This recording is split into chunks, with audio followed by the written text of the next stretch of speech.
వీడియోని పూర్తిగా చూడండి. అందరికీ చూపించాల్సిన బాధ్యత మీద. ఫస్ట్ అయితే ఒక లైక్ కొట్టి పూర్తిగా వీడియో చూసాక కామెంట్ చేయండి మర్చిపోవడం. వైఎస్ఆర్ కాంగ్రెస్ పార్టీకి వచ్చినటువంటి ఓట్ల శాతాన్ని సీట్ల శాతాన్ని బట్టి చూస్తే జర్మనీలో అయితేనే వస్తుంది, ఇక్కడ రాదు.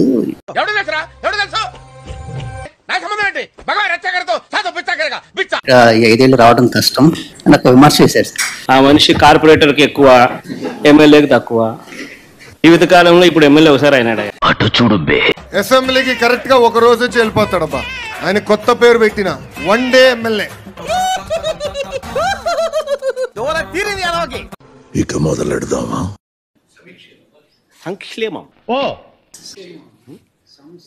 సంక్షేమం ఐ థింక్ వాటో వాట్. సో మరి ఇలా జగన్మోహన్ రెడ్డి ఒక ప్రెస్ మీట్ పెట్టి ఒక మాట అన్నాడు. నీచులు ఎప్పుడు నీచంగానే మాట్లాడతారు రావు గారు, మీకు తెలియదే ఉంది. మీరు కానీ మీరు కూడా కావాలంటే నా స్పీచ్ లేనండి, అసెంబ్లీలో అన్న మాటలు. చూడు, చంద్రబాబు నాయుడు గారికి 23 మంది శాసనసభ్యులు ఉన్నారు. ఒక 5గురిని లాగేస్తే ఆయనకు 18 మంది 17 మంది వస్తారు.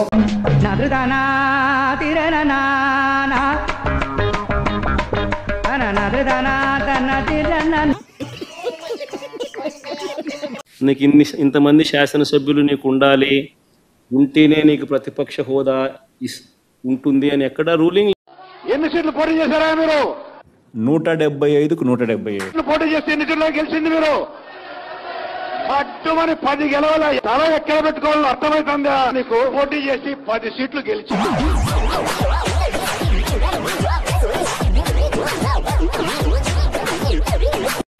మాకు ప్రతిపక్ష హోదా ఇవ్వాలి అనేది చాలా బలంగా మాట్లాడుతూ వచ్చారు. చంద్రబాబు నాయుడు గారు అనే వ్యక్తికి మేము ప్రతిపక్ష హోదా ఇచ్చాం. ఎటకారాలు వద్దు. ఈ 5 సంవత్సరాల్లో మీరు ప్రతిపక్ష హోదా మీకు రాదు. అది మీరు మెంటల్. చంద్రబాబు నాయుడు అనే వ్యక్తిని మేము ప్రతిపక్ష హోదా ఇచ్చినాం.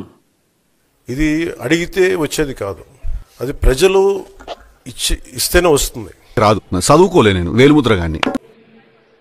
పాయురు పచ్చనతో మన సమర యోధుల త్యాగ నీతికి స్వేద్యంతో వారి స్వేద్యం 56 కార్పొరేషన్ మళ్ళీ ఫూల్ అవ్వాలంటే ఏదోలా ఉందండి.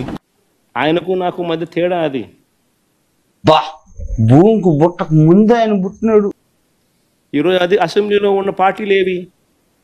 అధికార పార్టీలు, ప్రతిపక్ష పార్టీ మాదొక్కటే ఉంది. దేవుడు తీసుకెళ్లినటువంటి తండ్రి శవం, నువ్వు పంపించినటువంటి బాబాయ్ శవం, ఈ 2 చావు మేళాలు కలిసి వచ్చి నీ విజయానికి బ్యాండ్ మేళం అయ్యాయి గానీ, లేదంటే నువ్వు అసలు కార్యకర్తగా కూడా పనికిరానటువంటి. నువ్వు ముఖ్యమంత్రి అవడం ఏంటి మా దరిద్రం కాకపోతే? నేను మరీ అంత ఎదవలా కనపడుతున్నారా? ఓ మాదిరిగా కూడా కనపడలేదు.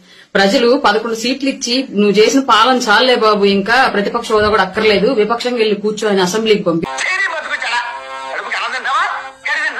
అసెంబ్లీకి వెళ్లి కూర్చొని 11 నిమిషాలు కూడా ఉండలేక పవన్ కళ్యాణ్ గారిని చూసి వచ్చోసుకుంటూ ఉరికొచ్చిన ఉలిపిరిగాడు. వైఎస్ఆర్ అనే పేరు నీ పేరుకు ముందు, నీ పార్టీ పేరుకు ముందు లేకపోతే పెంట కుప్ప మీద ఏగలేగా నిన్ను మాట్లాడటం ఏంటా చండాలంగా. ఇక రాజకీయాలకు పనికిరావు గానీ సర్దుకో సల్లగా కేసుల వారం తేల్చుకొని ఆస్తుల సెటిల్మెంట్లు చూసుకొని.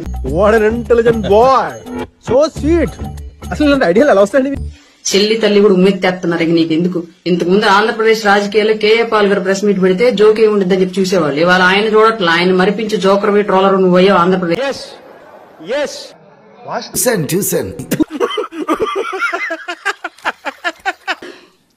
అధికార పార్టీ మీదే, ప్రతిపక్ష పార్టీ మీదే డబుల్ యాక్షన్. ఇదేమన్నా ప్రెస్ మీట్ పెడితేనే మేమర్స్ వచ్చేస్తున్నారు ఏం మాట్లాడాడు అని చెప్పేసి. అట్లాంటి సిచ్యువేషన్ అయిపోయింది నీది. అంటే అది సార్ మనసులో పెట్టుకోకండి సార్, క్షమించి. मजा आया और मैं ये जो मजा है हिंदुस्तान के हर व्यक्ति को देना चाहता हूं. సరే ట్రై చేస్తారన్నారంటే అది ఓకే అయిపోయినట్టే.